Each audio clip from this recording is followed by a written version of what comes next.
जय माता दी दोस्तों जैसे कि आप जानते ही हैं नवरात्रि का पर्व शुरू हो चुका है। इस दौरान माँ दुर्गा के 9 रूपों की विधि विधान से पूजा अर्चना करने का विधान है।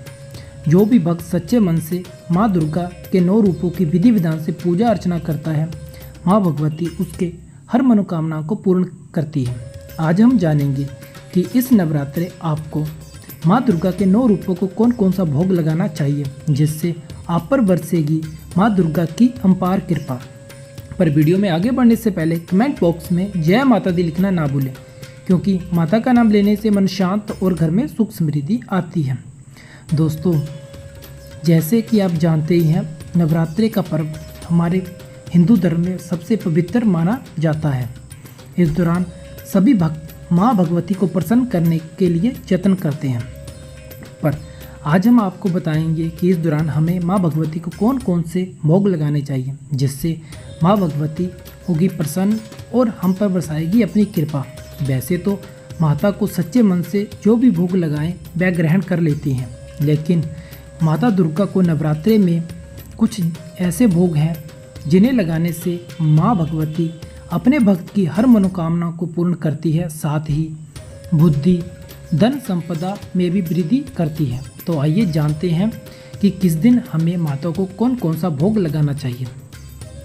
माता के पहले स्वरूप जानी माँ शैलपुत्री को नवरात्रि के पहले दिन माँ दुर्गा के प्रथम स्वरूप शैलपुत्री जी की पूजा की जाती है। इस दौरान माँ शैलपुत्री को गाय के घी का भोग लगाना चाहिए।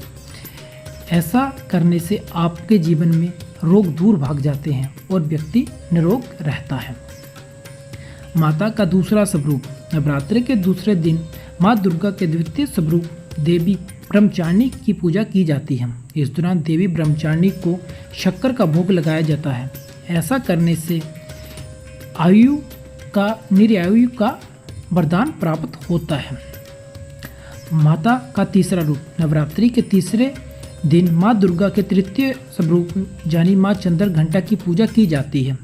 इस दिन माँ चंद्र घंटा को दूध का भोग चढ़ाया जाता है और दूध से बनी हुई वस्तुएं चढ़ाई जाती हैं। उसे जरूरतमंदों में दान भी किया जाता है। ऐसा करने से धन और ऐश्वर्य की प्राप्ति होती है। माता का चौथा स्वरूप नवरात्रि के चौथे दिन माँ दुर्गा के चौथे स्वरूप कुष्मांडा की पूजा की जाती है। इस दिन माता को मालपुआ चढ़क अर्पित किया जाता है। ऐसा करने से अगर हम इसे बनाकर जरूरतमंदों में दान करते हैं तो इससे हमारे जीवन में मनोबल बढ़ता है और जीवन में आगे बढ़ने में बहुत मदद मिलती है। नवरात्रि के पांचवा स्वरूप नवरात्रि के 5वें दिन माँ दुर्गा के पांचव स्वरूप यानी माँ स्कंद माता की पूजा की जाती है। इस दिन माँ भगवती को केले का भोग लगाना चाहिए। ऐसे करने से बुद्धि का विकास होता है और कायरता दूर चली जाती है। माँ भगवती का छठा स्वरूप नवरात्रि के 6वें दिन माँ दुर्गा के 6वें स्वरूप यानी माँ कात्यायनी की पूजा की जाती है। इस दिन माँ कात्यायनी को शहद का भोग लगाना चाहिए। ऐसा करने से सौंदर्य की प्राप्ति होती है और घर से नकारात्मकता दूर चली जाती है। माँ भगवती का 7वां स्वरूप नवरात्रि के 7वें दिन माँ दुर्गा के 7वें स्वरूप यानी माँ कालरात्रि की पूजा की जाती है। इस दिन माँ कालरात्रि को गुड़ से निर्मित भोग अर्पित करना चाहिए। ऐसा करने से रोग और शोक से मुक्ति मिलती है और परिवार स्वस्थ रहता है। माता का 8वां स्वरूप नवरात्रि के 8वें दिन माँ दुर्गा के 8वीं स्वरूप यानी माँ गौरी की पूजा की जाती है। इस दिन देवी महागौरी को नारियल का भोग लगाया जाता है। ऐसा करने से मनुष्य को सभी प्रकार की इच्छाएं पूर्ण होती हैं और माता का आशीर्वाद प्राप्त होता है। माता का 9वां स्वरूप नवरात्रि के 9वें दिन माँ दुर्गा के 9वें रूप माँ स्कंददात्री की पूजा की जाती है। इस दिन माँ भगवती को घर में बने हुए हलवा पूरी और खीर का भोग लगाना चाहिए, जिससे जीवन में सुख समृद्धि आती है, घर में सुख शांति बनी रहती है। और इस दिन कंजकों को भी खाना खिलाना चाहिए। अगर आप ऐसा करते हैं तो मान्यता है कि आपके जीवन में सभी प्रकार की परेशानियां दूर चली जाती हैं और मनुष्य धनवान बनता है। दोस्तों इस नवरात्रे आप भी माँ भगवती को ये भोग लगाकर उनको प्रसन्न कर सकते हैं, जिससे आपके भी जीवन में सुख संपत्ति बनी रहेगी और आप जीवन में आगे बढ़ोगे।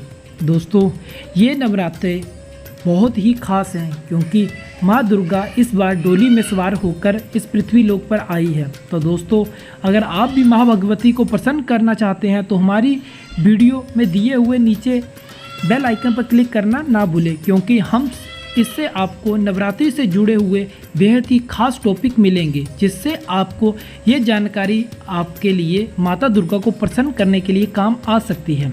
तो दोस्तों ऐसी ही और वीडियो को पाने के लिए हमारे चैनल को सब्सक्राइब जरूर कीजिए और कमेंट बॉक्स में जय माता दी लिखना ना भूलें, क्योंकि माता का नाम लेने से मन शांत और घर में सुख समृद्धि आती है।